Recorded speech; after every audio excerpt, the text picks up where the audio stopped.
call of the Hawks can be heard all the way to San Francisco. You're listening to Pod at the Palace with Curtis Wilkerson on Inside Arkansas. And welcome in to the Pod at the Palace post-game live reaction show presented by SARACEN, Arkansas's #1 sports betting app. I'm Curtis Wilkerson, joined tonight by John Neighbors to react to Arkansas's 84-83 win against Winthrop. Okay, that was the end result. There was nothing that happened in the last 5 minutes of real time worth talking about. Just kidding. Wow. What a turn of events. Arkansas, honestly, John, kind of left for dead there. They're down 5. This is getting ready to be one of the most inexplicable losses, abysmal losses that I can remember in a long, long time at Bud Walton Arena. Down 5, a little over a minute left. You get a Nick Pringle bucket. Trevin Brazile with a big block. Darius Acuff gets to the rim in transition. Malik Thomas gets a steal. Nick Pringle finishes one on the other end to give you the lead. He probably should have gotten the and one on it. And then melee ensued. 51 for Winthrop, grabs him around the neck and brings him down to the floor. Pringle takes exception to it and gives him a shove while they're down there. Guys are getting tied up. Isaiah Sealy's running off the bench. It was absolute chaos. Double techs offset on 51 and Nick Pringle. No free throws. 4 players get ejected, including Isaiah Sealy, who freshman, you can't leave the bench. Riley Hall's running after him. DJ Wagner's running after him. He gets ejected for the same thing. Winthrop gets the ball back. Malik Thomas plays great defense. Arkansas forces a miss and wins. John, what the hell did we just watch? I'm so glad that you laid it out like that, because I was taking notes, brother. I mean, my goodness gracious. I have never in my life, when I was going into this game, I don't think anybody would have thought that any part of what happened in this game was going to transpire. There's stuff to where, hey, you don't play very well or whatever. You won the game. That's all that matters in the end. I know, because at the end of the season, and when they're doing placement for NCAA tournament teams, they're not going to look back and say, well, you only beat Winthrop by 1 point. They're not going to do that. You won. And I don't know how you won. I don't know if you deserve to win, but a win is a win. And the ending of that game summed up the entire game itself. Frustrating, ridiculous, should never have been in that case. But I'm just stunned. I'm just stunned by the way that game went. Again, I'm happy with the win, but sheesh, that is not the way that I want to see games get played anymore for the rest of the season. Heard that, man. And yeah, okay. Let's see. What do we need to get out of the way here? Credit to Winthrop. They are good. They are good. There's going to be some 4 seed or whatever in the NCAA tournament that is going to be pissed off when they draw those dudes. We got those formalities out of the way. Arkansas, not very good at basketball right now. They're just not. I mean, Winthrop goes 15-31 from 3. Defensively, this team is miles behind where they need to be right now. If you even whisper in that arena, ball screen. Arkansas is in a pretzel. They have no idea what they're doing on the defensive end of the floor right now. Offensively, not a whole lot of continuity. They're not in sync. They got a whole hell of a lot to figure out. They should have lost this game. Okay, make no mistake about it. But the difference, folks, and the reason we're smiling and laughing a little bit, it's 2 things. 1, that ending was crazy, man. But 2, the difference in somehow, some way pulling that one out of your rear end and getting a win versus it going the other direction there. Massive, season-altering stuff that could have been. So they got a hell of a lot to figure out, but I'm with you, man. They won that game. They got out of there. That was a nightmare from start to finish. So we'll take it. I'm going to be interested to see what John Calipari has to say about that one, but good grief. I haven't seen one like that in a long time, John. I haven't either. You were down by 5 points with a minute left, less than a minute and a half to go. With less than 90 seconds left, you're down by 5 points. And I don't care who you play. I don't care what the game is. If the other team goes 15-31 from 3, that's absurd. You never win that game. You never win that game. And again, I'm with you. The way it ended is you wanted to see that, where you fought back, you made plays.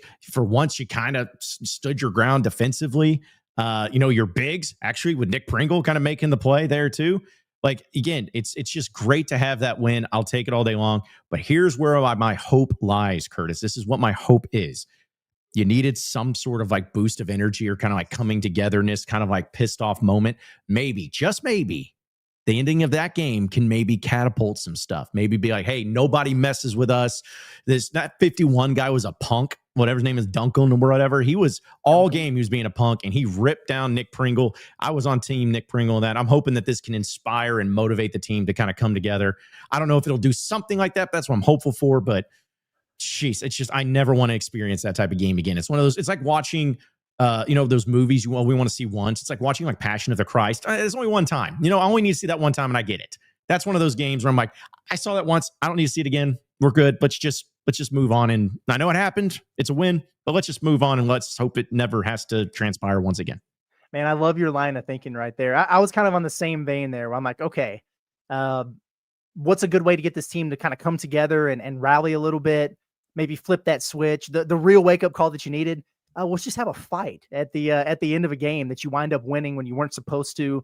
That last couple minutes there, maybe that's it. Maybe that's what flips the switch for this team. I freaking hope so. We'll find out on Friday because up until that point, I was sitting here going, oh boy, like these dudes I am not looking forward to Thanksgiving Day. These guys got a lot to figure out. This is a disaster. So I'm going to stick with that, John. Exactly what you just said there. That's what it's going to be. Let me ask you this. Of all these guys on the Arkansas basketball team, and some of them played well tonight, a lot of them didn't, but is Nick Pringle, if you were Winthrop and you were 51 and you were getting ready to do something salacious like that, is Nick Pringle not the last guy on that roster you would pick? Like, it's either Nick Pringle or Elmer Zaffich. Like, those are the two guys. There's just no way in hell that I would try to do something like that with him. That dude is lucky that it didn't get uglier than it did. That was scary, man. And at first, like in real time, John, I didn't see the kid kind of wrap him around the neck and bring him down. I thought Pringle just got the bucket and then just steamrolled the dude. And I was like, what are you doing, man? So I'm glad they showed the replay 8,000 times. Yes. Had we have been in Bud Walton Arena or whatever, the whole time I'd have been like, what is he doing? It's inexplicable. You can't have it. But God, I don't blame him, man, because that was a violent act on a guy that I just flat out would not mess with. Yeah. In fact, I saw a lot of people that I follow on Twitter that were tweeting out, Pringle, you idiots, what are you doing? And then every single one of them deleted it as soon as they saw the replay. They were just like, all right, I'll apologize. Like, cause that was my thing is like, yeah, if I was still at the game, I don't know if they showed the replay up on the big screen or not. But I kind of would have been the same way because of how you played. You're just like, this team, you can't even when you take the lead, you screw up. It's like, that's the frustrating thing. And for it to come to this and to be like this, it's like, seeing the replay, I'm with you. Like, Nick Pringle's definitely not the one that I'm like, hey, let's toss it up with this guy a little bit. Let's do this. Let's get him in a headlock and throw him down to the ground. And you're right. I know that, scuffles happen in sports. It happens in basketball. But like the way that guy did it, seriously, that could have ended in an absolute mayhem, like having to get police out there, having to pull people off. Luckily there wasn't enough fans in there to rush the court, so you don't have to worry about that part of it. But it's like it could have really gotten out of hand quick. The fact that there's just those ejections, you're lucky for it. I guess we'll hear what Cal says and to see if there'll be any additional punishment. Because I don't think there's anything. Is there, Curtis, of like in football, if you get ejected in the second half, you got to sit out the first half of the next game. There's none of that stuff in basketball, is there? I don't think so. No. Okay, good. So yeah, either way, again, it's just I'm glad that Arkansas won. I'm glad that did not get a lot worse. But what if I'm that coach or if I'm that with the Winthrop kids? I don't know if I'd suspend them because that's the type of stuff that just you can't have. And luckily for Arkansas, they're not going to hopefully have any suspensions to where it could cost you more in the next game. Yeah. I mean, God, I cannot wait to listen to that Calipari presser. Man. I'm with you. I think one of two things maybe had to happen for Arkansas. They either needed to go ahead and lose this game, John, or they needed this to happen. And so it kind of goes back to what you were saying about some sort of wake up call here. Hopefully this is it. And they can pick up and figure some things out from here. I'm sure once we get into the chat and folks, I know the reaction's going crazy in there. We got intern Cameron, intern GG working overtime to find all the good ones. And so we'll get into those pretty quick here in a few minutes. And I'm sure we'll talk a lot more about what happened there at the end, but what led up to that point, very, very alarming for Arkansas. Said at the top, they're not very good right now at basketball. Like where is the team that we saw in the preseason or even last week against UCA? Like bring that back. That wasn't a perfect game, but my goodness, man, like growing pains, I think is putting it mildly.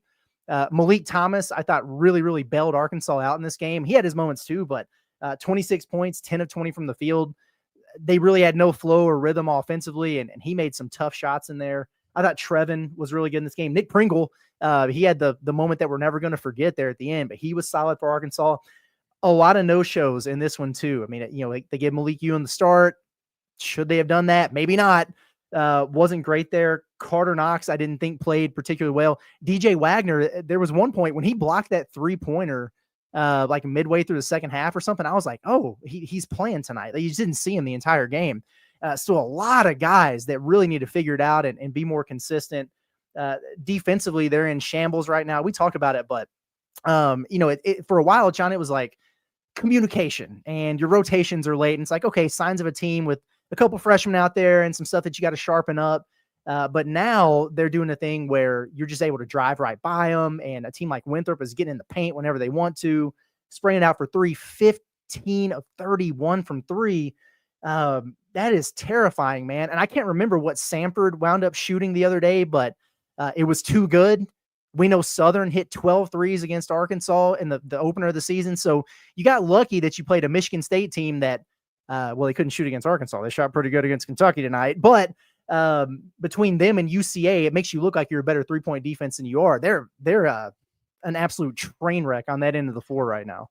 I just couldn't believe it. Like, I know, hey, sometimes it's your night as a team. Sometimes you just hit threes. It's one thing. But I'm like, that little Rozier kid that's like 5'0" looking like Kevin Hart out there. Bro. Yeah. 7 of 10. How about you guard the guy? Stick a hand in his face. Do something. Like, that's the thing that I can't get. If you guy just makes an insane 35 feet back with the shot clock running down, which it seems like they made like a couple of those too. Hey, what are you going to do?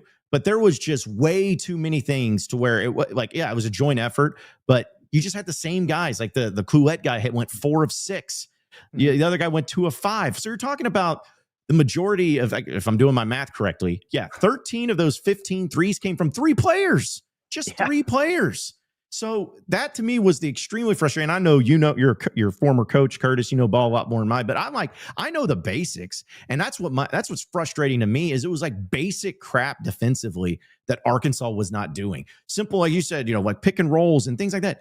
Simple stuff that should be stuff we learned in junior high, playing in basketball, and they were just letting them do it. And it's like, you can't just sit back and your best defense be like, well, let's just hope they don't hit a bunch of threes. Let's hope they miss. Like, that's kind of what it felt like. But between that, luckily Arkansas hit great from the free throw line, 20 of 22 for 91%, because they needed every single point they could get. But I'm with you, man. There is nothing about this team right now that makes me feel that they're going to stand a snowball's chance and where to beat Duke. Like, that's just nothing I see right now. They got a lot of work to do. Season's not over, but sheesh, you did not provide any sort of hope or good vibes or good feelings after this one. Yeah, the frustrating part about it is the entire, during practice, like in the preseason and exhibitions, we know they are what they are, and that's why we try not to overreact to those too much. But Cal was saying it. I remember Nick Pringle saying it. A bunch of the players just kind of doing the thing where they're like, okay, we feel like we're ahead of schedule. And they were expected to be, because you got these guys returning from the Sweet 16 team, a little more continuity. You like the roster construction. You got some experience in there. And that's kind of all flipped on its head here pretty quick and exposed a lot of holes. And like in the first half, for example, there was a stretch there where, Arkansas had built up a lead or whatever. And you were thinking, all right, maybe they'll get this to double digits by halftime. When Winthrop made that run to cut it to 2 at halftime, that's where I thought, okay, this is just a mid-major that's feeling themselves a little bit. Like the one kid hit a bank 3, and then the Egyptian kid hit this like old school sky hook. And so I'm like, all right, they're kind of hitting some tough shots here. But then the second half, it all went to hell. And you're right, man. It's just something as simple.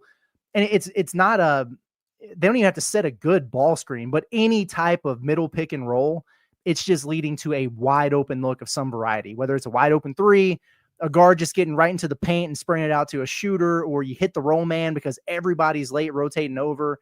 It's tough selling right now. And in fairness, like I do remember this time last year, Arkansas having some of those same problems. And I'm going, good Lord, like they got to get Jonas healthy because they have no chance. They can't defend pick and roll. This is crazy. This is basketball 101. And then by the end of the season, they were a top 20 defense in the country. So I'm not saying that they can't figure it out or that they won't figure it out. All we're saying is right now, there's some very problematic things there defensively. Right now, I'm worried about this team rebounding. Right now, I'm severely worried about the depth in the front court because you didn't have a 4-man to play behind Trevin Brazile. And now Trevin Brazile has to play half your minutes at the 5 because Malik Ewan is unplayable. Like, they've got a lot of things that they've got to straighten out and not a lot of time to do it, because this isn't like last year where, yeah, you mix the Michigan game in there or whatever, but then you've got like 6 more of these bum ass teams to play to try to get through. No, it's not like that at all. You got Jackson State coming in here, and then boom, boom, Duke, Louisville. So they better figure some stuff out in a hurry, and they're going to have to do it on the practice floor. Yeah, and I don't want to like try to, minimize what's going on tonight, and it's not something that you want to see. But what I'm hoping for at this point in time, what I'm hoping for is for the Duke Louisville matchups. You got to get through, as you said, Jackson State this week. Maybe it's just you show up for the bigger games, the bigger moments, and you play a little bit differently, like that. And I hate doing that. I hate like trying to bank on that to say, hey, this is why this team will be okay. Because when the bright lights come on against a big team, that's when they show up. No, you need to show up for every freaking game. You need to go out there and do what you're supposed to be doing. But that to me is like right now, if you were to ask me, hey, how does Arkansas beat Duke? I'm going to be like, well, hopefully they just know how that they like to play in the bright lights a little bit better, because everything about them right now is very concerning and everything too. So, but I know they're doing the press conference right now, which I guess they didn't send out a Zoom link. At least I didn't get one. But either way, apparently Nick Pringle, I saw on Twitter, apologized to the team after the technical and let them know he's sorry. So there's at least that. It's good. Well, I listen, after seeing him just kind of manhandle that grown man in there, I don't think I would have been yelling at him in the locker room, even if I was mad at him. Sir, yes, sir. You do what you got to do there, Mr. Pringle. So. Yeah. Well, did you notice, Curtis, when like all that was going on and they were in a huddle?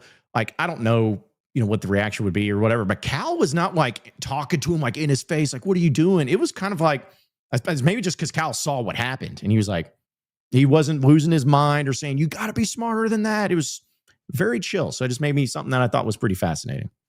Hello, Andrew. Good evening, guys. You having a fun time? Yeah.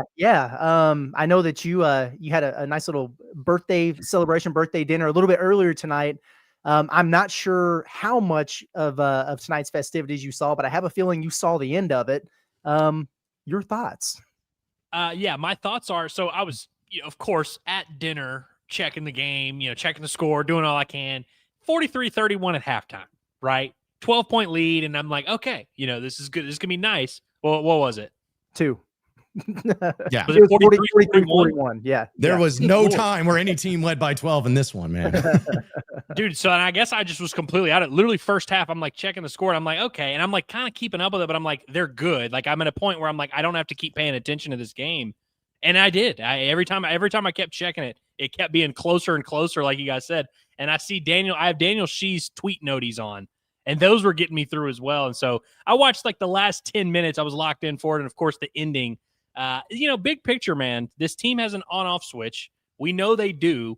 And in a nutshell, you could say, well, they turned it on there, finished the game on a 6-0 run. And so, in the future, that on switch will just be on more and it just will be great and no one will have any issues. And in big picture, I do kind of feel that way. Like, I do feel Arkansas is going to be more motivated for a lot of games. Defensively, they'll clean some things up. They're going to have to clean up a lot defensively. But I always think it's a red flag when teams feel that way about themselves of, hey, we can kind of push and pull as we want, and we can kind of turn on the intensity if we need to. And, sometimes we'll be okay. But I think that's a huge red flag. And so I think this team's going to get better. Like, there's no doubt about it. Will they beat Duke? Hell no. Will they beat Texas Tech? I don't know. Will they beat Houston? I don't know. But I do have a pretty firm belief that in February, March, this team is going to defend a lot better. They will be a lot closer to that finished product. But I can't forget stuff like this. And I feel like when we're going into March, whether Arkansas ends up being a 3 seed, a 7 seed, or an 11 seed or whatever, I'm just going to have this in the back of my mind of like, oh yeah, they could totally just give up 15 threes. Like, they could totally just not play inspired basketball. And it almost makes it more frustrating that at the end of the game, when they were like, oh crap, we really have to turn it on, that they defended so well. I mean, you have Trevin blocking threes, they're creating steals, they're turning Winthrop over. That was crazy down the stretch. Getting the ball in your hands defensively. How about that? It's almost annoying to watch them do that, because you're just like, why is this not your default setting? Why do we have to motivate you? Why do we have to get a good opponent just for you to feel like you need to play hard? So it's frustrating. I'm really glad they won this game. I did not want to have to do the whole, what does this loss mean? How bad is it going to hurt them in the metrics? Like you guys said at the beginning of the show, let's just forget this game happened. Let's just move on. Dude, you mentioned, the whole thing about there, like, maybe this team can just randomly give up 15 threes on a given night. And one of the things I said at the top was like, credit to Winthrop because they'll catch some 3 or 4 seed in the NCAA tournament. They're going to give them absolute hell. I hope it ain't Arkansas. I guess you'll probably be able to avoid them since you played them here, but a team like that, good grief, man. Like that had to have been like a PTSD moment for a minute for like Coach Cal and some guys on that staff. And, DJ Wagner, who played on that team that lost to Oakland, and gave up all those threes to Jack Golke that year.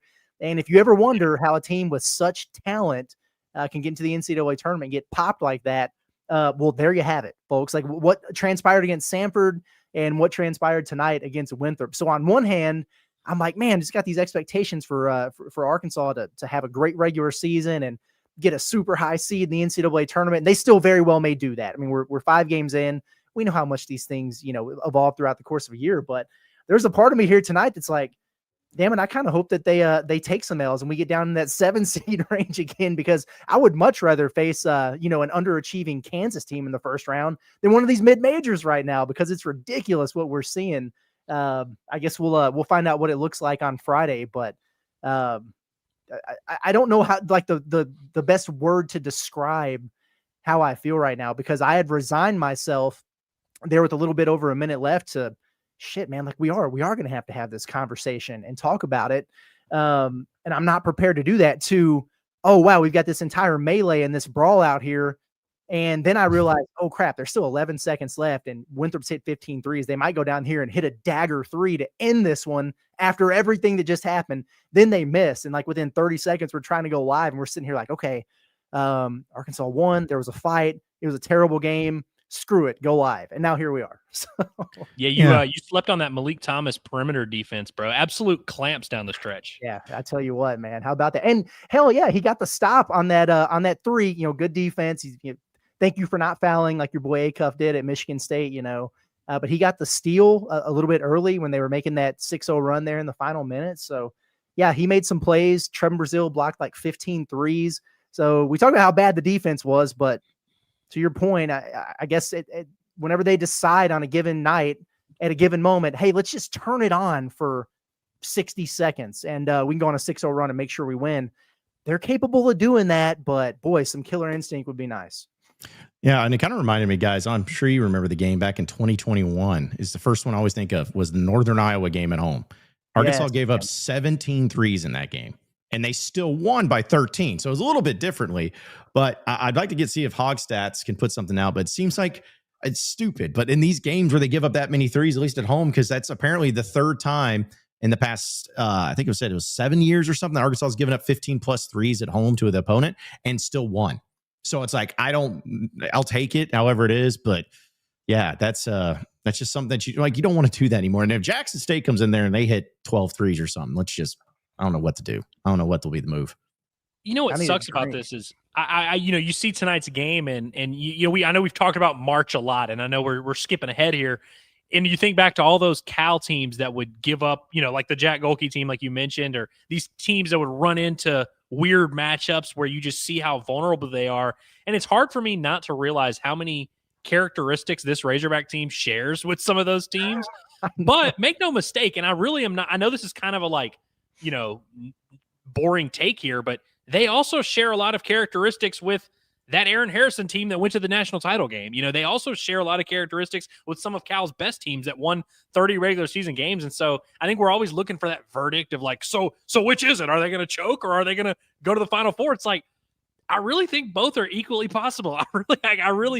I think it's going to be one of those things we're going to find out at the same time everyone else finds out, like we might be, Arkansas might go on a run and no doubt, like they're going to beat some good teams. Like they are going to play better in certain matchups, and who knows, maybe they end up being a 3 seed or whatever. But it's like, even if Arkansas was a 1 seed, if they won out and were a 1 seed, I literally would still go into that tournament game being like, yeah, but I don't know. So I just want I want Razorback fans to remember this, because again, your team is going to play a lot better and they're going to make the tournament. They're going to be fine. They're going to kick a lot of ass.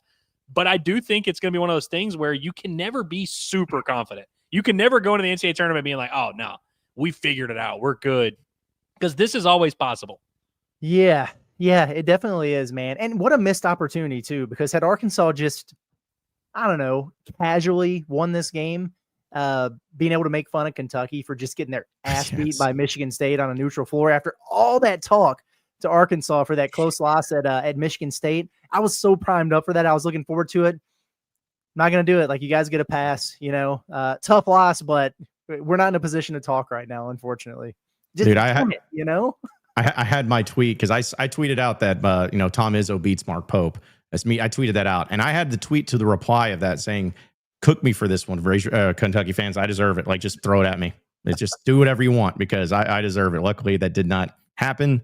But yeah, that's just, I'm again just so glad they won. I'm just so glad they won. Hey, we didn't get disqualified from the John Rothstein tweet. Still got the last Corleone. Still got it out there. We almost got the epitome of brutality. Arkansas loses a bye game to Winthrop. There was some tweet the other day that John Rothstein did of somebody that lost a bye game. I think it was DePaul maybe.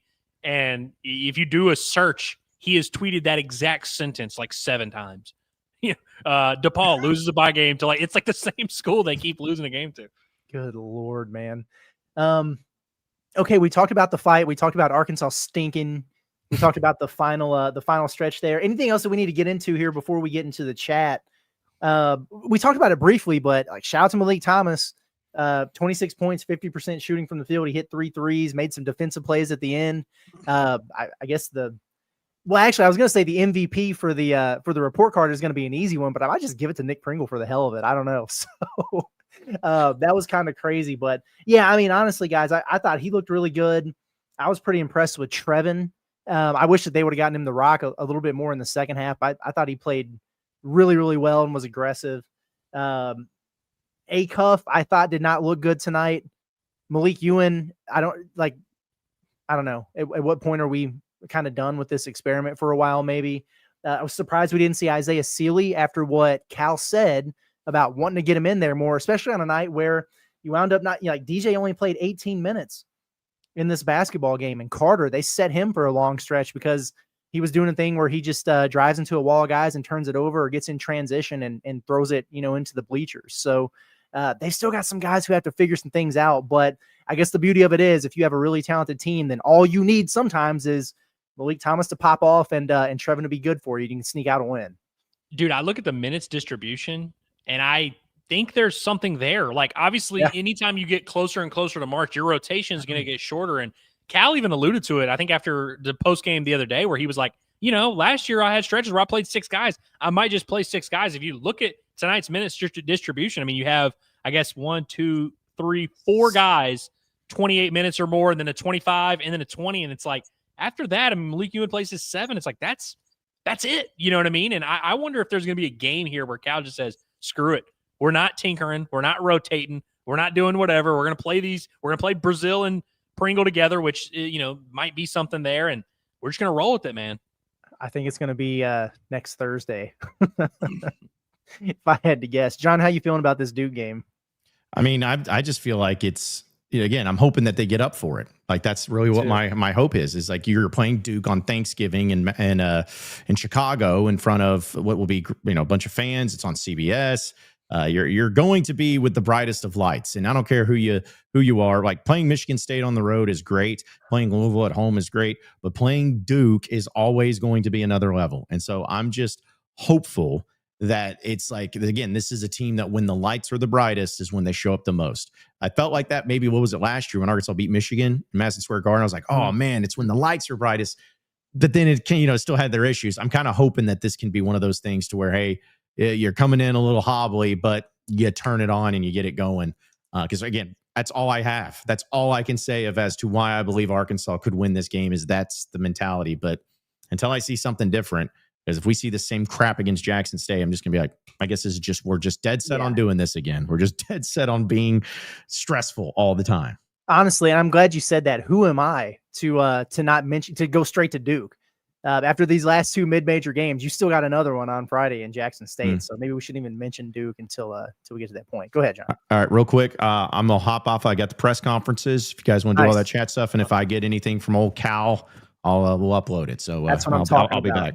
Love it. I tried to do that. I tried to fill in as the producer, and then I looked through my email, and I'm like, maybe there's a different. I was like, I haven't pulled up the press conference in forever, but I'm like, maybe they just don't send it out anymore. I don't know. I thought I was going crazy. I was happy to hear y'all had the same issue.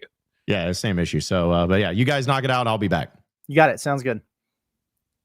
All right, and here we go. Well, I guess we'll get right into the chat. Before we do that, let's pay a couple bills.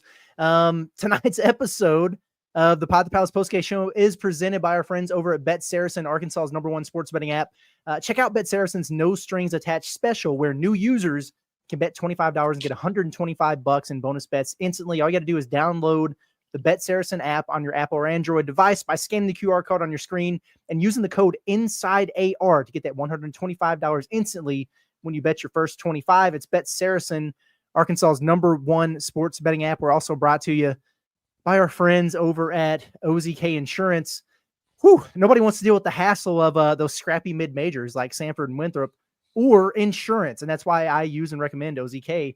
They're based right here in Arkansas, and they shop multiple carriers to find the best coverage and price for you, whether it's home, auto, business, you name it. Whether it's Saturdays at Razorback Stadium or everyday life, you want protection you can count on. With over 600 five-star Google reviews, count on OZK Insurance and get a free online quote today at ozkinsurance.com or call 479-715-4200. It's OZK Insurance, protection made simple. Okay, let's get into this chat. I'm sure it's going to be electric. What a what a night. A swing of emotions that I was not prepared for on this Tuesday night, but I got to tell you, I'm going to sleep a hell of a lot better than I would had it gone the other way. So, well, it's funny how that is. Like, if Arkansas had lost by 1 point, literally 2 points difference in the result, we would feel completely differently. And we shouldn't, right? Like, realistically, the difference between scoring 84 against Winthrop and scoring 82, not that, huge of a deal. Like Nick Pringle, that layup just doesn't go in. We would feel completely differently. But I'm with you. Thank God they did. Like, that just would have sucked. And I'm glad that we get to do all the learn and grow and blah, blah, blah. Like, that's, when we had the Michigan State game and everyone was like, oh, it's not a bad thing if they lost. Now we get to learn. I'm like, can we not learn while we win? This is an example of that. You get to win, but still have a lot to work on. Yeah, no doubt about it. And it's, gosh, yeah. The difference in one shot changes everything. I'm not even going to go look at Ken Pom or anything until like after the Duke game or before the Duke game in the preview, because they're going to get dinged with some analytics and stuff. Who cares? It's early. You got other stuff to worry about. But had they taken that L right there, we'll see what Winthrop winds up being this season. I think they're pretty good, but still, like a Q3 home loss at best to a mid-major, that would have really, really stung. So take the dub and, I don't know, get better. So getting into the chats here, and we appreciate everybody for tuning in. We're going to get into a lot of these here.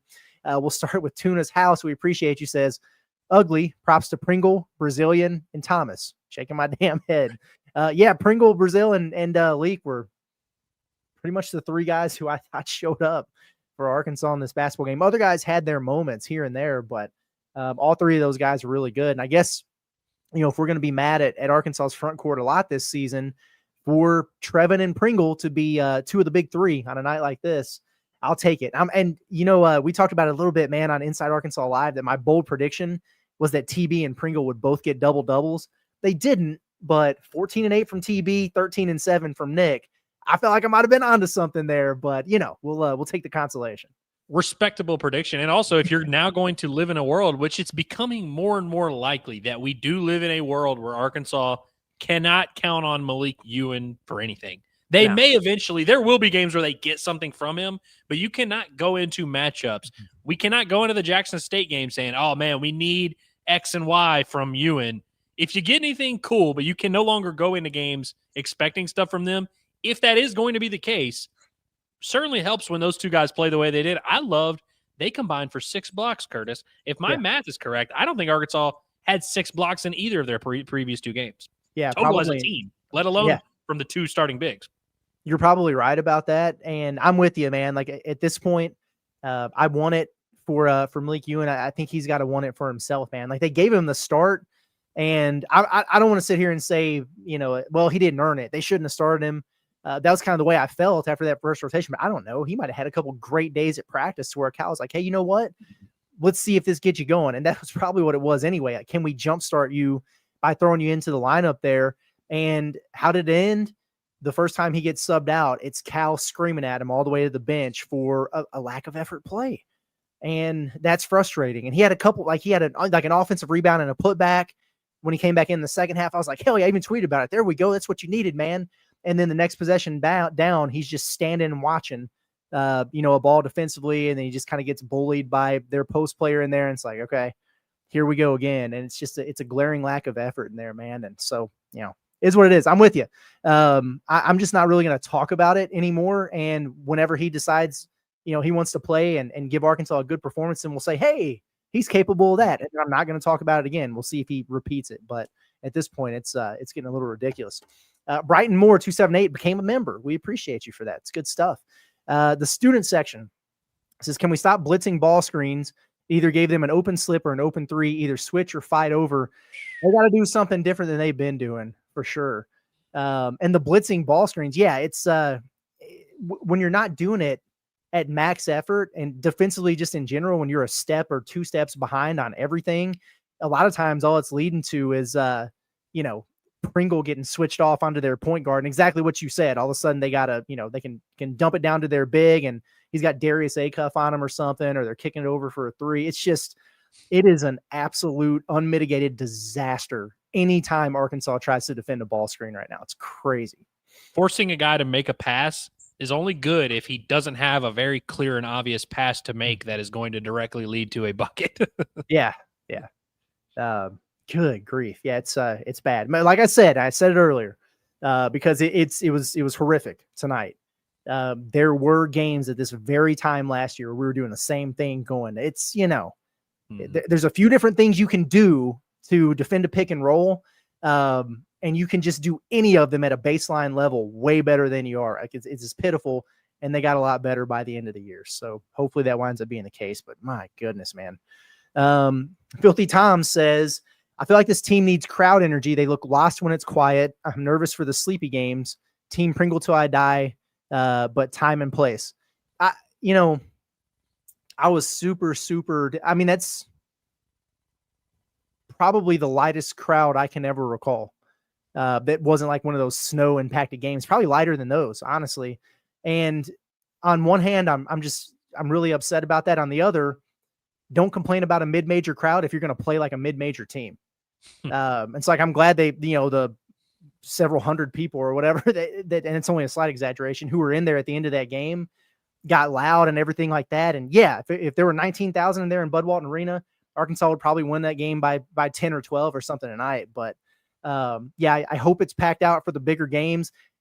Honestly, they just need to be able to create their own energy and play with a little bit of killer instinct. Time after time, they had the opportunity to do that tonight. Like it took them 10 minutes to settle into the game, but you go on an 11-0 run, you stretch it out to an 8-point lead, should have been at double digits by halftime. Instead, you kind of screw around and it's a 2-point game. Come out in the second half and you build up a 7-point lead, and it's like, all right, they're going to wear them down. They're going to pull away here. And then it's a 10-2 run over the course of like less than 90 seconds. All of a sudden you're losing. And then you get down and all of a sudden you just show what you're capable of. You go on that 6-0 run in the final minute 15 or whatever it was to win. But there's not consistent, sustained effort, but also execution. Like it's hard to bury a team when you can't string together back-to-back stops, or when you give up 15 threes in a basketball game. So they got a lot to work on. And there's things offensively, like, some shot selection stuff, only 13 assists and 9 turnovers. I think it's just got to be better against a team like Winthrop. I don't know why they weren't getting the ball to the middle against that zone. But I'm way more stressed out about the defense than I am the offense, which has nothing to do with your question, Filthy Tom. I got on a tangent there, but yeah, the crowd stunk. Yeah, no. I keep thinking about because I do think there's something to the premise of, hey, when the crowds are bigger and the opponent is a cooler name on the front of the jersey, that will solve some issues for this team. And like, that's inherently like going to be a facet, but it's like, I don't think that we can accept that as a premise. The team, by the way, they definitely can't. Like, if those guys are sitting there in the locker room talking to each other and they're like, yeah, but we'll play harder against Duke. I don't like that. I don't like them feeling that way. And so, and like I said, it doesn't matter what the crowd's like. If you can't defend a ball screen, you can't defend a ball screen. So, yeah, it's interesting, but you're 100% right. Like, we do this, we had this conversation last year. They're going to get better. It just sucks that we're not doing the ahead of schedule thing that we thought we were doing. I know. Yeah, I like that a lot better than I like this right now. But you're right. And it's hard after a game like this to not completely overreact and go off the deep end, and probably would be had we not had the crazy ending that we did. We're going to get through a few more super chats here, and I see John is getting some of these press conference clips up for us, which is cool. And then we'll play those and we'll get back into the chat. But we got from Dre, our man, appreciate you, buddy, says the funniest thing is at halftime they had a whole thing of Nick Pringle and his puppy, and then moments later he's bouncing dudes off the floor.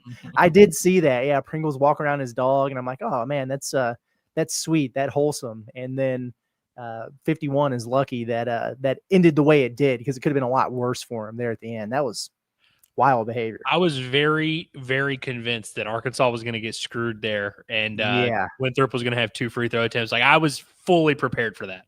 Yeah, and I'm very disappointed in Isaiah Sealy and all that.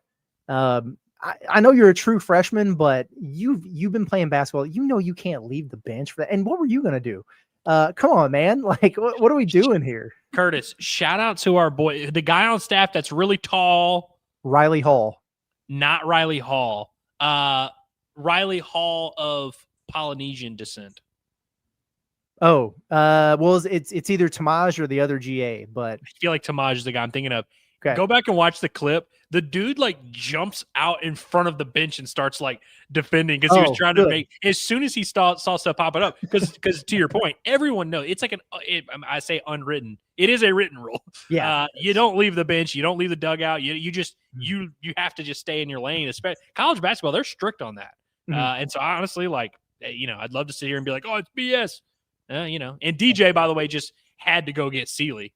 I know that sucks. And the reason I said Riley Hall is because my man still got wheels, because he was running out there to stop Sealy too, and he turned the jets on. Like, he ran harder than your starting center did the whole game. Like, it was crazy. But yeah, it's tough scenes there. Couple more here. Let's see. Hayden, he says 51 will never see the kingdom of heaven. Andrew Ellis. Oh, he won't. He definitely won't. He was a punk, dude. You could just see it in his face. How some people just have that smug, just grimace on their face. You could tell he likes getting his throwing them elbows in there, just getting a little dirty. He was the guy I was talking about on the pregame today, who is drawing 9.7 fouls per 40 minutes, drawing those whistles. And now I see why. Crazy work, crazy behavior. Tamara, good to see you. She says, heck yeah, fight back Pringle. That jerk pulled him down by the neck. Anyway, we got the win. I'm Team Pringle. 15 threes is hard to beat. Go Hogs. That's, you know what? That's good energy from you tonight, Tamara. I appreciate that. Tamara's a competitor, man. When you played at a high level and coached at a high level, the way Tamara has, you just view it a little bit different. Exactly. Okay, we've got a good handful of clips here.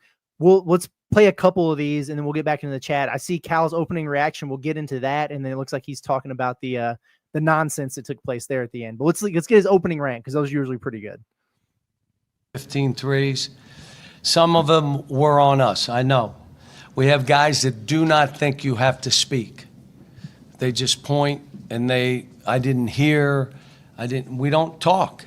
So what happens is what you saw. 2 guys go with 1, the other guy's wide open. But how about this? You still have to make it. You still got to make it. They banked one. They not only made tough ones, they made every open one. But I like that we fought right down to the wire. They were in the huddles, I'm telling you. The kids were positive. We're going to do this. Let's go. Leaving the bench? You don't know that? You don't know that. Well, thank God they left the bench too. Or we lose the game. Then what's it look like now? I didn't say much after, a couple things. Malik Thomas kept us in it, and then what'd he do? Bag of tricks, stolen layup. What? and then a quick three, no chance of going in. Without him, we're not in the game, though. But then I have to talk to him about you cannot finish a game that way. And we're going to be playing in a league where you're going to dance with it. They're going to come up and mush you. Mush. The last play was we rebounded. If we can get a breakout, take it. If not, call a timeout. And Darius had an angle to the rim and thank goodness made it. Yeah, thank goodness he made it. A few thoughts on that. One, I really liked what he said there about in the huddles that they were positive. Hey, we're going to get this done and everything. It would be easy for a team that's going through it a little bit, some new guys to have poopy face. Poopy face and lemon booty are the two things you don't want in those situations. Bad body language or people feeling sorry for themselves. The fact that the Cal said they didn't have that, and it showed because they wound up, dropping their nuts on the table and wind up getting the win there. That is encouraging to me. I think it's funny that he gave Isaiah Sealy some shots there. He earned them from that. And the Malik Thomas stuff, he's right. He's the reason that you were able to stay in that game and win that game. He made some huge plays for you. I forgot all about him getting his cookies taken there in a key moment and giving up the layup on the other end. So the one, to be fair, the one turnover of the game, really the only big glaring mistake of Malik tonight. No, yeah. I'm with you. I do like the positive vibes, positive energy, and all that. And by the way, obviously it sucks that you're in this position. You could see that on the floor down the stretch. You could see that there was a moment where they were like, "Oh crap, we really do our feet are to the fire here." And that is good. Showing that ability to respond is good. But I got to say, man, this Jackson State game is all of a sudden now there's a lot of pressure on this where it's because I can't remember what game it was. I guess it was after the Michigan State game. We really expected them to come into that next game, I guess it was against Samford, and play with their hair on fire. And we were like, oh, we're going to get an overcorrection where they are over the top effort-wise and they go crazy and they just beat someone by 50. And frankly, we watched the team in the exhibitions, and I was like, man, they should beat a lot of teams by 50. Yep. I'm still waiting on that. I really need an overcorrection to where, I see you guys play like adults for, I don't know, more than 6 minutes of a 40-minute game. Really just don't even be in this spot. Beat a team in the first half by 30 to where you really can coast in the second half. Don't coast and then turn it on. Really play like adults and piss someone off, or, really play pissed off and show us that you have it in there. We've seen the floor of what you have. We have to see that ceiling just to know it's in there. Yeah, for sure. And I 100% understand that it's exhibitions and those games are different, but I mean, they completely overwhelmed two teams that are way better than the teams that are playing right now. And I know that they're capable of doing that. That would make me feel a lot better if they're able to have a pretty emphatic performance against Jackson State. I'll take any kind of tangible improvement at this point, but yeah, if they bust their rear ends, that'd be good to see for sure. Let's play this from Cal on the technical foul, that whole situation there at the end. We'll get back to the chat. I didn't watch the tape until I see if the kid grabbed him around, but you just can't push. Just leave it alone. But we had 19 guys on the court. They had 17 guys on the court. I mean, it's not what you want to see for an ending, but what would have been worse if it was only us or it was a technical, they shoot the free throws. Now you lose the game. Yeah. I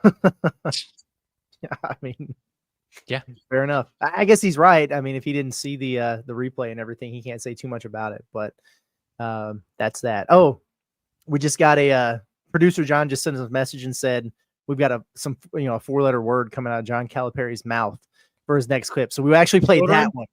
Watch out, children. Earmuffs, kids. Not for us, but just for Coach Cal, potty mouth. But let's see what he has to say. And then I promise we'll get back to the chats. That and no one's afraid of us. Why is that? Not physical enough at all. They're not afraid. They're coming in. Push them, shove them, go rebound. They're not going to rebound on you if you're bodying them. We got it. And again, it's not on these players. It's on me. The one thing we did at the end out of a timeout, one of the first things we've executed this year, bypassed and Nick threw it into TB, and we end up getting, that basket, which was a huge basket, by the way. But execution, how about we may go back to how you guys grew up, if any of you really ever played basketball, where you had to pass it 5 times before you shoot it. You all that do that? I think we're going to do that. 8th grade shit. We're going to go 8th grade. You got to pass it before 5 or 6 times. Coach Knight had a lot of fun doing that. That's how they played. The ball's moving, you're screening, and until we get to this, you're not shooting the ball. I mean, I'm not talking about transition. You know, in transition, we're as good as anybody in the country. But until you rebound better and defend, you're going to end up playing them doing this and you coming down quick. You saw the first play of the first half. It's almost like I got to draw stuff up to get them to go from one side of the court to the other to do it. It's on me. It's not on them. So I got a lot of work to do. 8th grade shit. I like that. I like that. And I feel like we've referenced the pass 5 times before you shoot it thing a few times. And so this is another example of Cal being on the same page as us. I do like that Cal is so aware. And I know that, like, it's, he's a coach. He gets paid millions of dollars to do this. I don't want to give him too much credit for just seeing his team's weaknesses and identifying them. But I love that he's very aware. Yeah, teams are not scared of you at all. Like, teams do not fear you in any way, shape, or form. And that lack of physicality is a big part of it. That's why he did the whole Dora Explorer bit. I like that. Yeah, I mean, listen, it does seem like Cal, I always feel better after hearing him talk. Seems like there's like lessons that he knows they're going to learn, and that you can try and talk with them and teach them, but it's like you kind of do need them to learn it on their own. And I just feel like we're in that stage of the season. Every coach is always trying to kind of explain to his team, you're going to face trials, you're going to face tribulations, you're going to face these situations. Sometimes I feel like as a coach, and I know Muss felt this way, you almost want to see your team fail so that you have ammo when you're talking to them of making them understand. And I do think this is kind of what's happening here. Yeah, I think so too. And I'm with you. I like his awareness. I also like that he owns it. Like there's a good amount of accountability there with, hey, I've got to do better. This is on me. Although I do disagree in this case. Like, having some balls about you and playing with some toughness and physicality against a mid-major, it's on the players, bro. I'm not hanging that on John Calipari. I've watched him yell in Malik Ewan's face for long stretches of every game that he's out there. He's getting ready to sub him in, begging and pleading with him to play hard. If he doesn't do it at that point, there's only one thing you can do, and that's not play him. And that's what he did tonight. So can you coach it up more in practice and, break out the pads or whatever? Sure, you can do that and have a culture of toughness and stuff. I get all that, but you're also trying to play a long, grinding college basketball season. So this is not the time where you're really going to get in there and do a whole bunch of that stuff when you're playing every 2 or 3 nights. So I understand what he's saying. I appreciate the accountability and everything like that. But like I'll throw him under the bus, man. Like I think the toughness stuff is on them because they're clearly big, fast, athletic, and strong enough to be able to do those things. And they're just not against a bunch of teams that they're physically superior than right now. And the one thing I think he was trying to take accountability for is the lack of ball movement and, oh, maybe I need to draw up more stuff. And I know that's always been a very big criticism of Cal is, oh, yeah, he doesn't run a ton of sets. It's just kind of letting these guys do their thing, letting them run the dribble drive, whatever. I also am with you in that I'm assigning that blame to the players. If you're Darius Acuff, you've been on the floor for this entire time. Do you not notice, like, hey, the ball's kind of sticking in certain spots? Like, this guy hadn't touched it in a while. Let's run it over here. Oh, let's get the defense going this way for a second. Even if we do want to come back this way, let's just move it around. Like, how are the players in these moments not feeling that and being like, oh, damn, we're a little bit stagnant here. Oh, our spacing's not great. Oh, we're attacking a lot of the same spots. Like, how do they not have a feel for that? Agreed. Yeah. And instead it's, I guess I'll just shoot a contested 17-footer off the bounce and then we'll go back down and play bad defense. So I'm with you. Yeah. And that's, on one hand, like I get frustrated because I understand you're trying to teach these guys and they've got to learn to play together and some of their roles are going to be different than they have been at previous stops or their whole lives in some case when you've just been the man and now you got to play team basketball. I understand all that, but then I watch Winthrop in the way they execute. And I watch Samford and the way they execute. They got 13 new players, and they're just so far ahead. And some of it's just, I don't know, move your ego to the side and let's just play team basketball and beat the hell out of somebody, and then everybody eats. It's really that simple. At the end of the day, these guys, it's not like they're it's not a low IQ group out there. Like, these guys have been doing this at a high level of training and the highest level of competition you can play against. You got a bunch of future NBA guys out there. It's not that hard to go out and run a set and execute or to understand the importance of getting a defense in a rotation with a ball reversal, setting a quality screen and getting into some actions. It's really, you're not always going to execute. You're not always going to get the look that you want, but just that baseline stuff, I don't know, man. It's just got to get better. Scott Tidwell, we appreciate you for the super chat. We got to hear from Cameron or Gigi, whoever that was. Thank you. It says Brazil's perimeter block shot saved our butts. He had a bunch of those. The one that they kept showing the replay for, he was like, it was almost like his heel was still in the lane, and he just exploded and blocked that three. It's like, this dude's vert and his length is absolutely crazy. It did. That was huge for Arkansas. The back looked a lot better today. He looked a lot more physical and athletic today. Yeah, I'll say bouncy boy. What a game, man. 14 points. He was 5 of 6 from the field. He made all his free throws, 8 rebounds, an assist, 4 blocks, and a steal. Led the team in plus minus. Like, it wouldn't have stunned me at all. I know Big Z had some high block games last year. I mean, Arkansas, for a while, I think they were one of the better rim protecting teams in the country. We spent a lot of the offseason kind of wondering, hey, is Arkansas going to have enough rim protection? Is that going to be an issue? It wouldn't have surprised me if Arkansas never had a guy get 4 blocks in a game all year. I love to see that kind of rim protection. And I say rim protection, but really he's protecting other spots on the floor. He's blocking mid-range shots. He's blocking elbow jumpers. He's blocking threes. That ain't rim protection. That's just basket protection. Like, I don't know. Yeah. Yeah. And I thought he played with more like physicality and aggression tonight. He was putting that ball on the floor a lot, and he looked comfortable doing it. It wasn't awkward. He wasn't getting bumped off his spots. Like, TB brought it, man. He looked real good, both ends. Hairless Hog says, can Pringle and Thomas play 40 minutes a game? They might have to. I think Brazil and Thomas actually might. Yeah, no, seriously. It's almost to the point where, yeah, like you start those guys together, and then you sub Pringle out and you let Brazil get a rotation at the 5 and you go small ball with Carter or whatever, and then you sub him back in. And there'll be times where they give each other a blow, but they need to be on the floor together a good amount. And I hate this, man, because it's so early in the season, but I'm with you. You were talking about earlier, the minutes distribution and stuff, and this might just be kind of is what it is.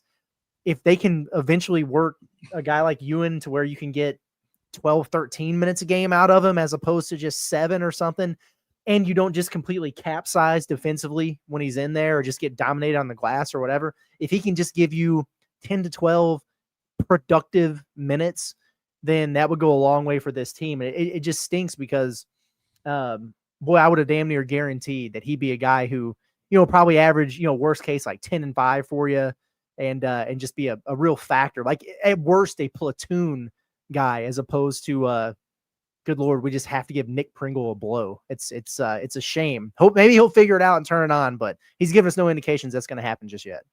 Well, non-conference is always the time where you're tinkering, and whatever your final rotation is going to be, you don't expect it to be the same here and all that. And so I get why Arkansas's, trying different things, trying different starting lineups, starting different lineups together in the second half. But I do think there's something too, like, man, if you just play the same 6 guys together and you just play them if you just commit for the next 3 weeks, you're like, listen, we're just going to play these same units over and over. And these guys are going to play a lot of minutes, but it's like, hey, they're young. They can handle it. That communication, that understanding of where your teammates are, that chemistry undoubtedly will improve. Now, again, you're also sacrificing, hey, we might need you in later, so we have to give him some minutes and all that. But given his situation, given the way a lot of this is played out, I do think Cal's going to reach that point where he's just like, screw it. I'm playing the guys that deserve to play, like Pringle, like Thomas, like Brazil, and just roll with it. Like, let's just roll with these guys, and people will be upset about it. I'm sure no one's going to love it, but it's like, we'll find some type of continuity together if we just play the same unit together all the time. Mm-hmm. Yeah, I mean, seriously, that might be what they need to do, especially against the Jackson State team. Like, why not? See what it looks like, because we already know that Cal's going to keep it short in a big game against Duke. And so if you're already going into it knowing like, all right, I'm really not going to play Sealy, well, don't mess with it against Jackson State unless it's just clear blowout city and it's the end of the game or whatever. If you know, man, I really can't count on Malik Ewan in this game, maybe outside of, a short rotation here and there, we'll plan that against Jackson State. I think you're onto something there. Start mimicking it for these big games to get yourself prepared for what that's going to look like, because like Trevin's probably going to have to play 35 minutes a lot of nights. He was gassed out there at times. Well, you better get your butt in shape to be able to do it, brother, because they're certainly going to need you in there. Whoops. We've got Ethan Eastwood. We appreciate it. He says, I would love to know their contested made threes. I will say the dude number 11, what's his name? Cloet. I feel like all 4 of his were contested. And he was shooting them like NBA range out there. And there's a hand in his face, I felt like, every time. So they did have a number of those. There were a lot that were just straight up breakdowns. They hit some tough shots. They did. But I think it kind of goes back, Andrew, to what Cal was talking about, of saying, hey, nobody's scared of you, right? Like Winthrop was out there operating their offense with full confidence. They had you on your heels. You weren't dictating anything. You weren't speeding anybody up. You weren't throwing them out of rhythm. You weren't making them uncomfortable. And so even the contested ones, they were pulling up and shooting them with a lot of confidence in there. And you let a mid-major team like that get hot and build some confidence, and you're going to wind up in situations like this. And that's what happened to the Hogs tonight, for sure. Dre, we appreciate it. He says, Coach Cal voice, how about you guard a 3? Yeah, I mean, 15 of them suckers that's just too many, contested or not, Okay, we will do this. We need a little bit of comic relief here. This is Cats good by stuff. 90. We appreciate you, Cats, for being here. You said you were going to be here no matter what, and we're happy to see you. He said, Pope ain't it. I will co-sign that. He says, somebody wake me up when Pope is gone. However, I did put some dollars on Michigan State and win 400, and here's 5 of my winnings. Woo, big and Suey. So he literally this morning or this afternoon during the show, it was March Pope is going to go into East Lansing and show you guys tune into ESPN tonight. You'll see what it looks like to beat Michigan State. To now, the guy we're not even to Christmas of his second year, and you're firing him. Yeah, that's crazy work. And like we said, I mean, we're an hour and 2 minutes into this. Arkansas doesn't have any room to talk right now, but for all those folks who were yapping about the Razorbacks taking that 3-point loss at the Breslin Center, you got them cheeks clapped on a neutral floor today. So, there's levels to this still. Anyway. Hey, I tell you, there's a lot of teams on the schedule that I look at and I'm like, man, I'm not looking forward to that Duke game. I'm not looking forward. Kentucky game ain't one of them. I'm just going to be honest with you. It ain't one of them. Yeah, they are going through it right now. It can be worse. I know, like, Kentucky hasn't damn near lost to Winthrop on their home floor yet. We'll see what it looks like the next mid-major they play, but there's definitely some dysfunction going on over there as well. So, but can we just not do the thing where it's like some of the shine is taken off this game when they come to Budwalter Arena? Like last year, for example, Kentucky was having a really good season at the time. Arkansas was 1-5 or whatever the hell it was in SEC play going in there. Can both teams just stop sucking long enough to at least be ranked going into that game? Is that too much to ask for? Good grief. Joshua Byers says, glad to see a Hogs team find a way to win. They just need to learn how to feed the hot hand instead of trying to involve everyone. This is interesting. Well, I mean, Malik Thomas took 20 of your 58 shots tonight. So the thing is, like, you didn't have to feed him because he's going to get a touch and nobody else is going to get that thing back. But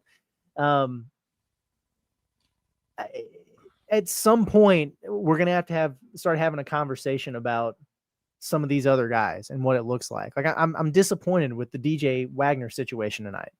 Yeah. This is the first game that I've really been like bummed about DJ. And we thought after the last 2 that, okay, he's kind of found it. He's figured it out. Maybe it was just an off night. I don't know, but there's a reason he only played 18 minutes in this game. Billy, he's going to have nights like this. Like I thought he still made an impact with his energy and everything. That's fine. But Carter, I'm actually surprised he wound up with 9, but I know that he hit that 3 real early in the game, but he's kind of struggled again, man. It seems like he's still really trying to find his way. And I thought Acuff played poorly, but we just haven't had that night yet where they have not everybody locked in, but just, like a 5-man lineup they can put out there. We've got 5 guys playing well. And that's still something they're going to have to figure out. It's going to take a while, it looks like, for that to evolve. Well, and to Josh's point, I do think like there has to be something too, like teams just need to know going into every game, hey, here are the things Arkansas does well. Here are the guys you got to worry about. Like Malik Thomas is clearly that guy where every time he has the ball in his hand, 40 feet and in, teams know, hey, we got to be on the lookout. We got to do that. And the more you have these specific things of, hey, don't let this guy get the ball here. Hey, don't let this guy get the ball in the corner. Hey, don't let this guy get it. All of a sudden, you now have a team who's defending you, and they have certain things that they're looking at like, oh, crap, we have to be overcompensating in this area. And that's how you end up having the wide open dunk for Nick Pringle. And that's how you have the wide open 3 for Carter Knox. And that's how you have all these open lanes. Arkansas doesn't have a ton of that, where teams are just kind of able to sit back and play them and allow because Arkansas' shot selection is pretty average most of the time. And so it's like teams don't have to do specific things defensively or be really worried because Arkansas, even if Arkansas has things they can threaten them with, I think these teams kind of know, hey, they're even if they have something they can threaten us with, they're not going to go to it that much. Yeah, no, that's exactly right. And there is an awareness thing. Also, to your point, Josh, I think you make a good one because I remember a stretch and I pulled up the play-by-play just to look at it real quick. And it's clear, like Malik Thomas, he's in his bag. And so he has a point where he hits a jumper and then he makes a free throw and then he hits a 3 and then he gets a layup and then he gets another jumper. He scored like 9 of 11 points for Arkansas. He's red hot. And you can tell like, okay, this dude's trying to put you on, put the team on his back.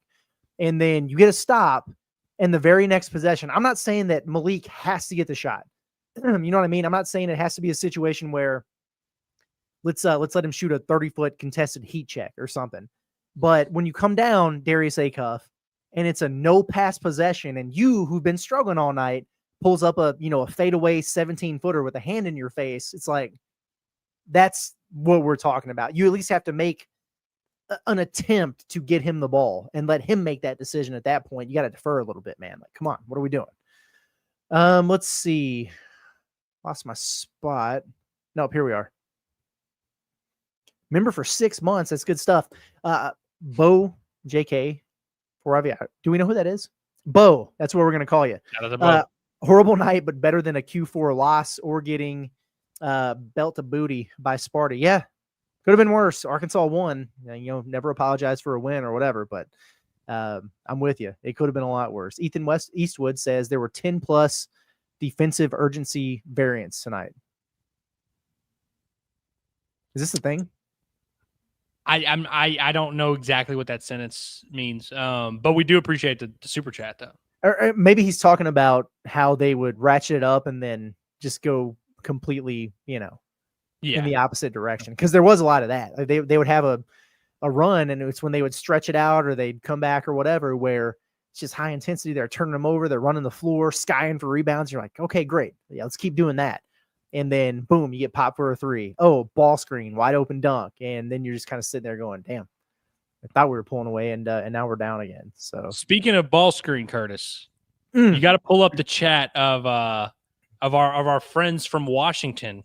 There was a little bit of John had to step into the chat. Where is it at? I feel like it should be. Yeah, here we go.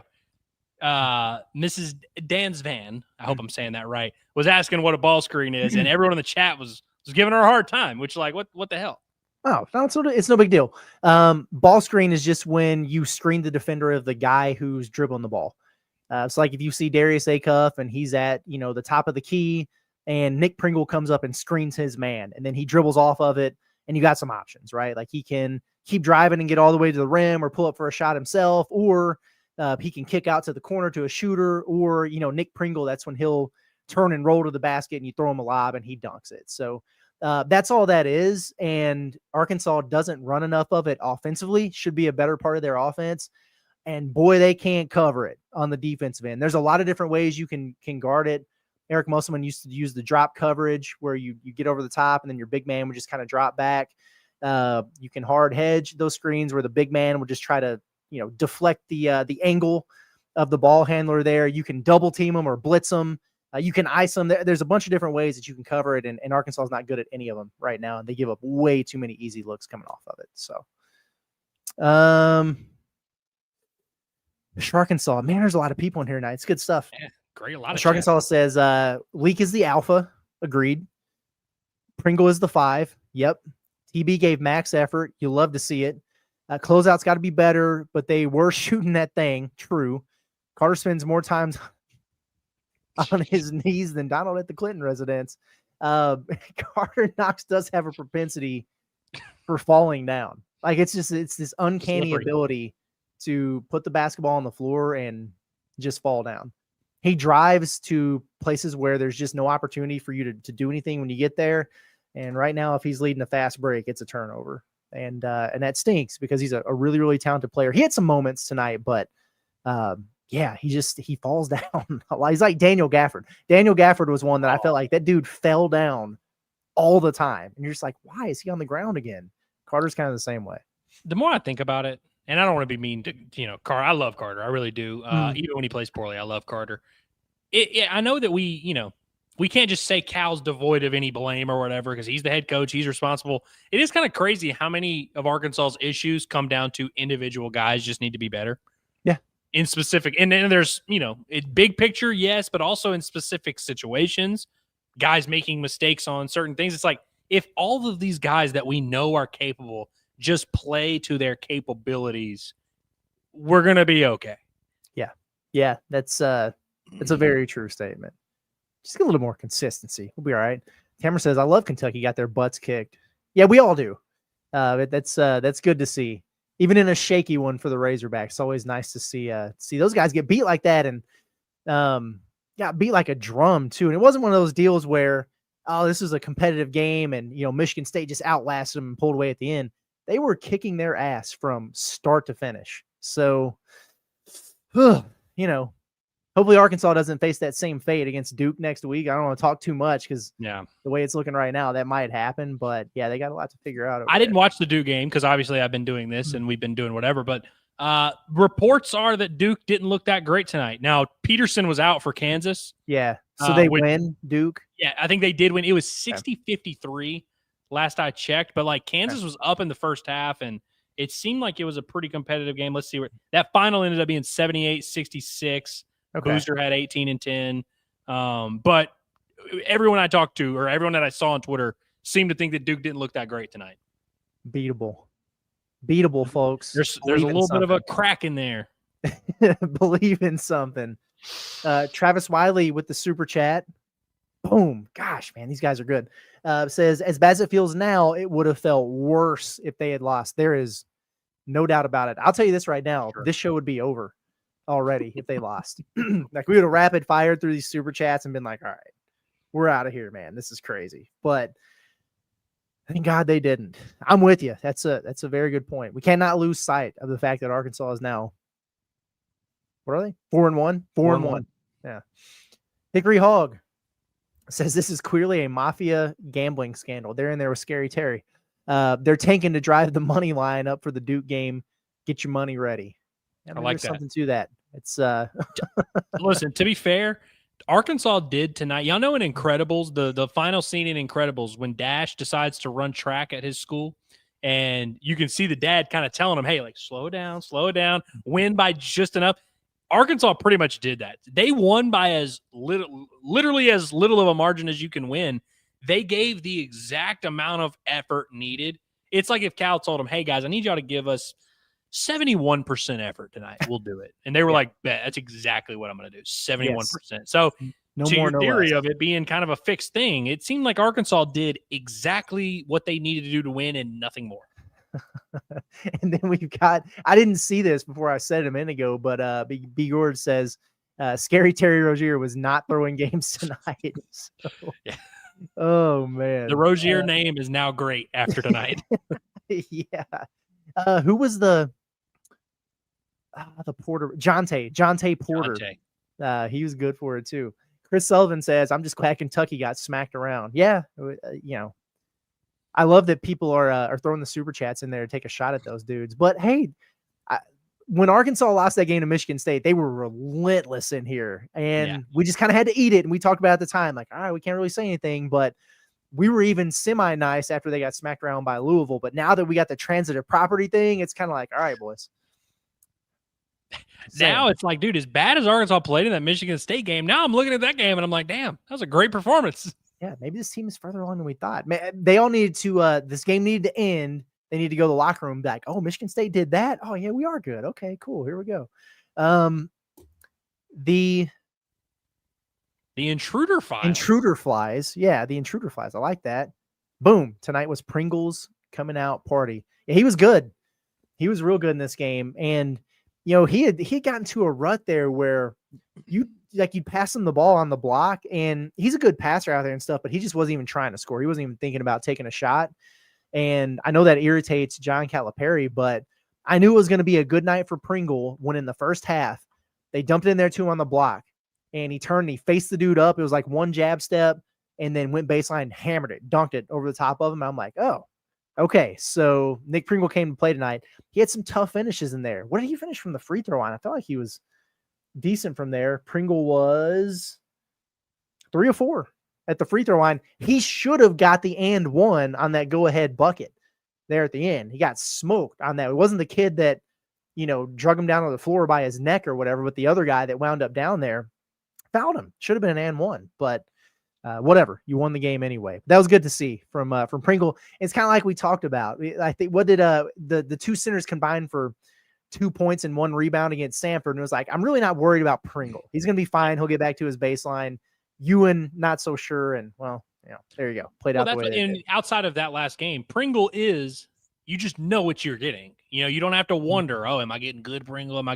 He's going to play hard. He's going to be physical. He's not going to be a great post scorer. He's not going to be all of a sudden this great shooter or anything, but he knows exactly who he is. And I think for a team trying to find its identity and trying to find things they can count on, I think his skill set is very valuable, man. And I think there's something too, that group that they finished the game with on the court, I think there's something there. I think that group played with an intensity and and it was only for 2 minutes or whatever it was, but if they can harness that, cool. We got something. Yeah, no doubt about it. Tamara says, play with less guys. I've been saying that. Pringle is my MVP. Yeah. I guess what you're going to see. And yeah, I'm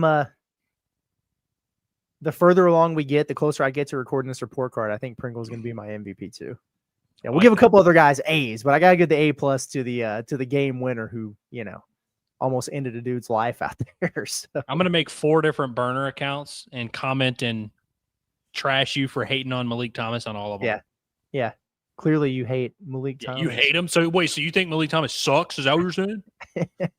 You'll give him like an A? Yeah. JT Hazelwood said, send you in 2-3 years Dagestan and forget. That's a hell of a poll, dude. It's a great reference right there. He also texted me during the game and said that Pringle could be the heavyweight champion in a year if he tried. I think he probably could. That's a bad dude, man. Yeah. Yeah, that is a bad man.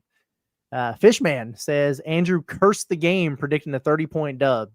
Yeah, I'll let you wear that. I predicted a 25-point dub. I was going to say, was I like the only one who thought Arkansas was going to play well tonight? Yeah. Now I'm going to predict like a 4-point win on Friday and they'll win by 40. That's at least how we're going to try to play it here. So let's see. OKC Hogs says, Malik and Pringle saved us. Agreed. Curtis Malik, NBA player comp. Also, Cal fixed Brazil when he had no effort. I believe Cal will fix Ewan. Interesting stuff there. NBA player comparison. I got to be honest with you, Curtis. It's funny. Cats by 21 came in the chat and was like debating, hey, do you think Malik Monk is better? Or do you think Malik Thomas is better than Malik Monk? I think that is the comparison, frankly. Like good. Yeah. Malik Monk's a little bit more bouncy, maybe. Mm-hmm. And maybe I think Malik Thomas is going to end up being a better ball handler and distributor than Malik Monk, but like stylistically, there's a lot of similarities between those two guys. I'm trying to think of another Cal guard. Like I don't think he's Jamal Murray. No. I don't know. We'll think about that more. I can I'm going to give you some credit here. You during the summer, you texted me one time and you said, you know what you're about to say. Go ahead. You dropped the Halliburton thing, which when you first said it, I was like, what? Because I remember watching Halliburton at Iowa State when it was a question of whether or not he could shoot, but he was like this great passer and all that. It was like a true point guard. And Malik Thomas, I don't, who knows if he'll ever evolve into that level of a just straight up distributor. But play style wise, there is a little bit of a similarity there. Now they are just like kind of different. Halliburton is a very unique player, frankly. He is, yeah. There's something about, I don't know if herky jerky is the right word for it, but the way they handle the ball and operate out there on the floor, it's a little bit unorthodox and stuff, but yeah, it kind of matches. Different players for sure, but there are certain things about their games where you're like, oh, interesting. I think that's actually a really good point. Okay, see about the Brazil issue from last year, and now a lot of that was maybe he was pissed that he wasn't getting a lot of opportunity and stuff, but there was a long stretch there where we were like, dang, they may not even need to play TB at all. When he got his opportunity, it galvanized him, and kudos to Cal for believing in him and getting him through that. Yes, if you are a Malik Ewing optimist, you're hoping for something similar there, I would think. Ethan Westwood says that's exactly what I'm saying. Oh, okay. About the variant, the variance, yeah, effort variance thing. For sure. Took us a minute. We're a little bit slow sometimes, but yeah, I would agree with that for sure. Let's see. We haven't been able to defend the three for a minute. Agreed. Scary Terry Rozier proved that tonight. Yeah. What's that dude's first name actually? Kareem. That's right. Kareem Rozier. Yeah, that was nuts, bro. 8 of 11, 7 of 10 from 3, 23 points. Whoa. Little 5'9" dude was out there letting it eat. Crazy work. And then Ethan, I think this is okay, we got just a couple more super chats. He says, anybody see that veteran foul draw by TB after rebounding and fake fumbling the ball and tripping over the dude? I don't know if I remember the play, but hey, good on him. Is it possible that Trevin Brazil was baited into this whole tailgate situation by Jeremy Fears, who baited him into a foul the second half of that game at Michigan State, and he learned some lessons, and he is now doing that himself? Now he's a crafty vet. Exactly. That's exactly right. Dre says, rewatching the fight, Kenny Payne never moved once. It could have been a complete benches clearing brawl. You think Kenny Payne would have still just been sitting there? He'd have been the last one left, man. Like, everybody's gone, and they're playing 3-on-3 on the floor, and Kenny Payne's coaching the team to a victory. So, because he knows that's his opportunity. It happened in Bud Walton Arena before. Cal gets tossed, Kenny Payne takes over and beats the Hogs. Next thing you know, he's the head coach at Louisville. I don't remember what happened after that, but that's funny, man. That's good stuff. We made it through all these. We did. That was, and which there were many, which is awesome. Very cool. Yeah, we really appreciate everybody. Did not expect nearly an hour and a half on a Tuesday night against Winthrop, but that was a wild game, folks, and especially with the way that it ended.